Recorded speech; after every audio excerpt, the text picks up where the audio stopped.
بہت پرانے زمانے کی بات ہے، ایک آدمی تھا جس کا نام قارون تھا۔ اللہ نے قارون کو بہت زیادہ دولت دی تھی۔ اس کے پاس اتنے خزانے تھے کہ ان کی چابیاں بھی بہت سے طاقتور لوگ مل کر اٹھاتے تھے۔ مگر اتنی دولت حاصل کر کے قارون کے دل میں غرور پیدا ہو گیا۔ وہ یہ سمجھنے لگا کہ یہ ساری دولت اس نے اپنی ہوشیاری اور محنت سے کمائی ہے۔ لوگ اسے سمجھاتے تھے کہ اللہ کا شکر کرو، غریبوں پر نرمی کرو، اور مانو کہ یہ سب اللہ کا فضل ہے۔ مگر قارون ہنستا تھا اور کہتا تھا، یہ سب کچھ میرا ہے، میں نے اسے خود کمایا ہے۔ ایک دن قارون نے اپنی شان و شوکت دکھائی۔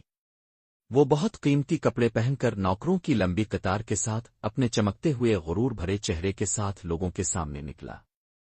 لوگ اسے دیکھ کر حیران تھے اور کچھ اس سے حسد بھی کرنے لگے۔